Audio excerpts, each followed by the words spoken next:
fique à vontade, Deus tem ainda muita coisa para falar conosco nessa noite, através do teu servo. Aleluia. Para os seus irmãos, todos estão alegres, diz amém. Amém. Glória a Deus. Já oramos, já louvamos, já exaltamos o Senhor. Agora Ele vai falar conosco, como disse o irmão assim. Muito bem. Glória a Deus. Aleluia. Irmãos, abra sua Bíblia em Isaías, capítulo 12. Eu gosto muito dessa passagem.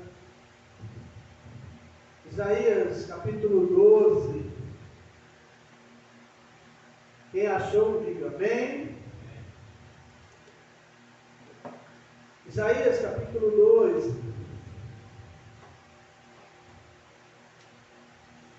E orarás naquele dia: graças te dou, ó Senhor, porque ainda que tiraste contra mim, a tua ira se retirou e tu me consolas.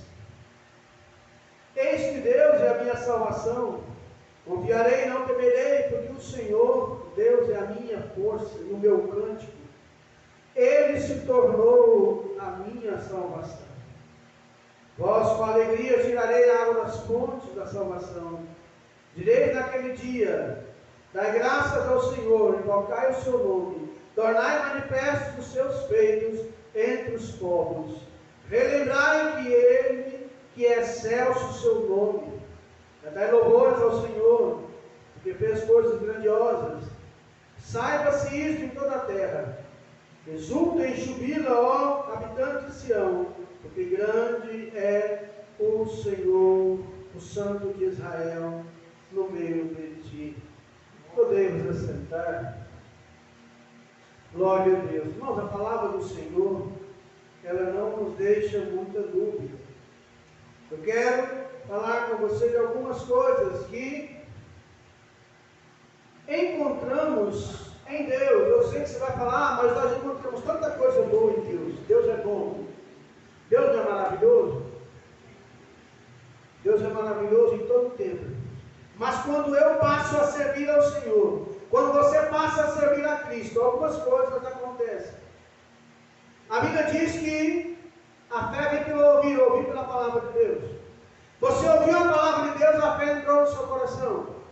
Deus vai falar com você hoje, principalmente através da Bíblia, da palavra de Deus. Outras maneiras Deus fala também, através da multiforme graça de Deus. E diz a Bíblia que sem fé é impossível agradar a Deus, em Hebreus 11:6. Então Deus falou com você, a fé brotou, você aceitou o Senhor como seu Senhor e Salvador. 2 Coríntios 5,17 fala que aquele que está em Cristo é uma nova criatura. Romanos 8:1, né? As coisas velhas já passaram, tudo se fez novo. 2 Coríntios 5,17 fala que nós já morremos, né, para esse mundo, nós somos agora uma nova criatura. Glória a Deus. Então, irmãos, já que não há nenhuma condenação para nós, servos de Deus, Romanos 8:1, já que agora nós temos uma nova oportunidade, nós temos uma nova criatura em nós, como está aqui em Romanos 2 Coríntios 5,17. A palavra do Senhor é bem incisiva quanto a isso, e o servo de Deus tem que ter essa consciência, e assim, se alguém está em Cristo, é nova criatura. As coisas antigas, velhas, ficam para trás. Então, a partir do momento que você aceitou Jesus, você é uma nova criatura, você agora está vivendo em novidade de vida, agora algumas coisas vêm com você. Segundo Isaías 12:1 aí, o Senhor diz: olha, profeta do Senhor, ainda que tu irastes contra mim, a tua ira se retirou, e tu me consolas. Primeira coisa, irmãos, que acontece quando a gente encontra o Senhor, quando que você encontra em Deus é consolo. Servo de Deus, ele tem que aprender a se consolar em Deus. Ele não vai achar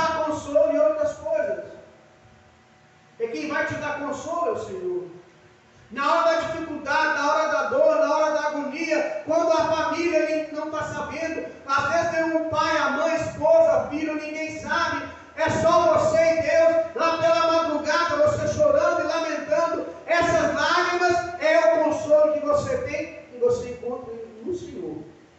Está aqui, Isaías 12, Senhor, tu me consolas. O Senhor nos consola na hora da dor. O Senhor nos consola na hora da agonia. E olha, tem um consolo maior que está prometido. Lá no finalzinho, em Apocalipse, eis que ele enxugará dos vossos olhos toda lágrima. Ali não há choro, nem pranto, nem dor. Mas ainda hoje, agora, o Senhor te consola, não importa a sua dificuldade. Lembra que Paulo, um homem que foi tremendamente usado por Deus, Paulo foi um dos poucos homens, alguns historiadores falam que naquela época, olha, mais da metade do cristianismo se deve a esse homem de pequena estatura chamado Saulo. Então, Paulo foi um homem grandemente usado por Deus. Mas quanto mais você é usado, mais responsabilidade você tem, mais perseguição você enfrenta, não é? Então, Paulo, o que aconteceu com ele? Ele foi levado até o terceiro céu. Judeu creio em 3 céus. Ele foi levado à presença máxima de Deus. E as relações foram muito grandes. E de maneira que Deus colocou um espinho na carne para ele, porque o poder que Deus concedeu ele era tão grande. Irmão, quando você busca, quando Deus te dá alguma coisa, quando você cresce, quando você sempre, o Espírito de Deus, Ele vai reservar uma parte para você tomar cuidado. Olha, não cuidado, como diz Paulo, o mesmo apóstolo Paulo, 1 Coríntios 10, 12 e 13, aquele que está em pé, toma cuidado para não cair. Então diz a Bíblia que ele rogou 3 vezes, Senhor, tira de mim esse espírito, tira de mim essa dificuldade. Nós sabemos que é, alguns acham que era problema na visão, mas ele tinha algo que atormentava ele. Ele orava pelas pessoas, eram curados, ele abençoava, e muitos recebiam milagres, talvez muito maior do que ele estava pedindo. E o Senhor falou, a minha graça te basta. Paulo, olha, o meu consolo do Senhor sou eu. Irmãos, o consolo do cristão é o próprio Cristo. Olha só, o consolo do cristão é Cristo. Ou seja, o consolo que você tem em Deus, ele vem de Deus. Como é que você serve a Deus? Você está com um problema e não procura Deus. Como é que eu procuro Deus? Orando. Como é que eu procuro o Senhor? Lendo a Bíblia. Como é que eu procuro o Senhor? Obtendo a direção diretamente de Deus. Através de quem? Do pastor e da liderança da igreja. Então eu preciso buscar a direção do Senhor. Quando tem algum problema, algum conselho que eu quero, alguma dúvida que eu tenho, eu procuro o meu pastor. Porque eu preciso da direção do Senhor. Outra coisa que nós encontramos no Senhor. Outra coisa que eu encontro em Deus é salvação. Olha só Isaías 12, 2. Eis que Deus é a minha salvação. Bom, você foi salvo por Cristo, mas não é só essa salvação. Ele vai te salvar, te libertar de todo o problema que você tem. É só você ter paciência. Davi escreveu, eu esperei com paciência pelo Senhor, e Ele se inclinou para mim, e ouviu o meu clamor. Você tem que esperar com paciência, o socorro vem do Senhor. Então, o nosso consolo é o Senhor, mas Ele também é a nossa salvação. E vai te salvar desse problema, meu Senhor. Quem te salvou, quem derramou seu sangue lá na cruz foi Jesus Cristo. Confia nele.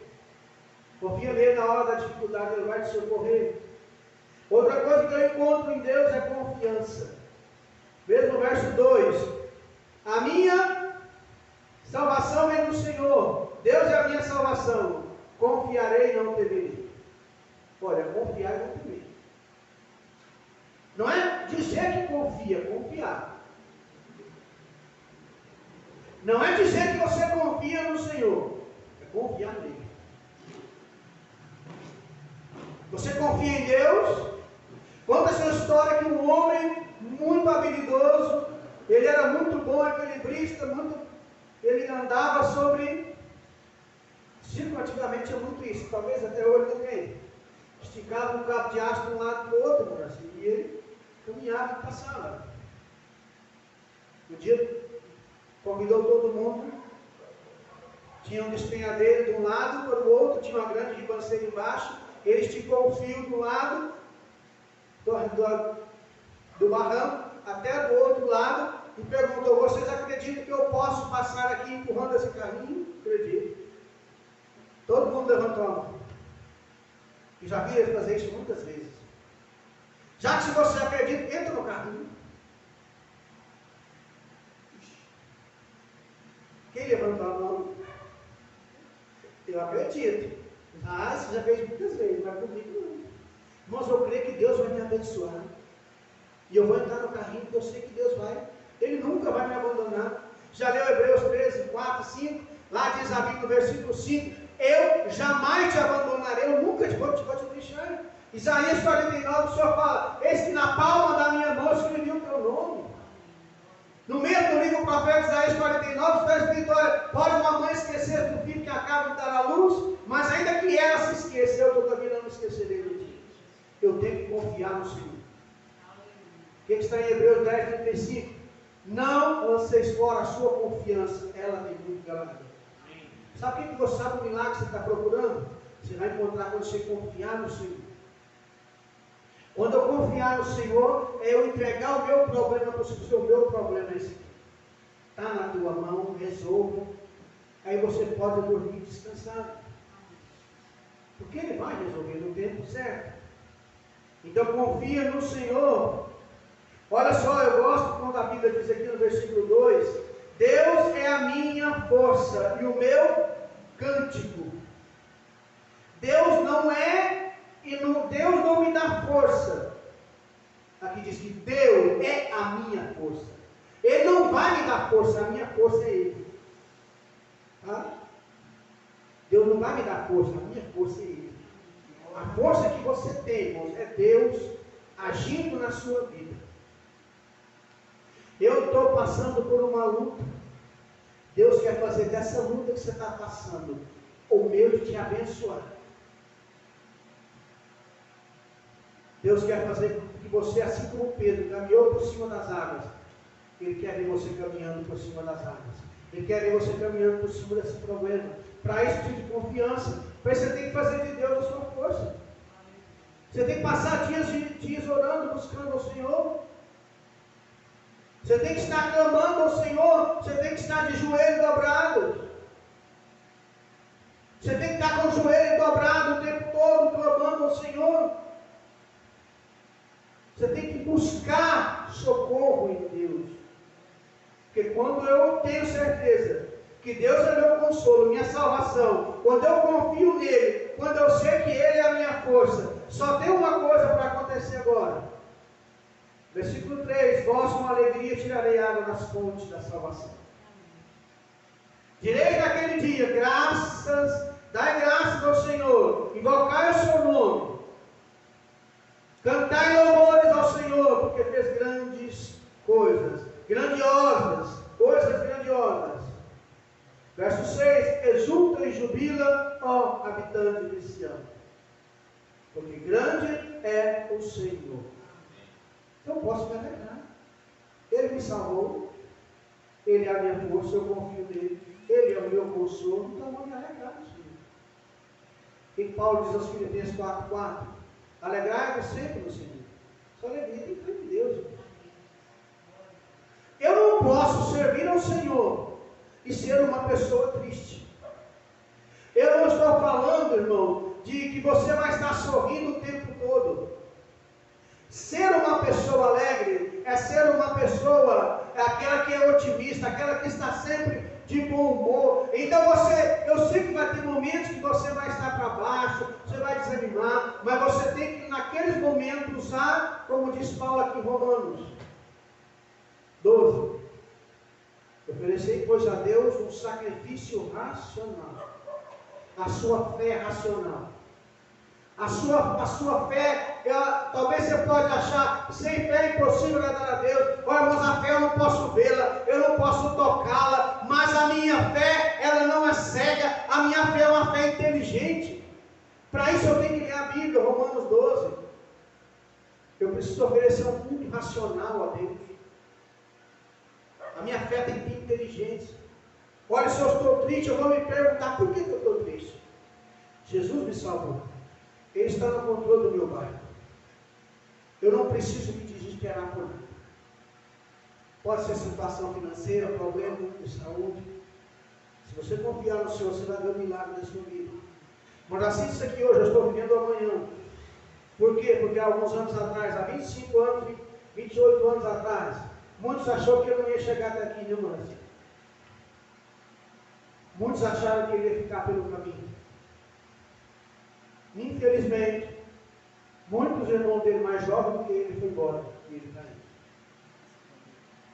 Muitos que poderiam estar aí hoje mais fortes do que ele. E ele está aí porque ele tem fé.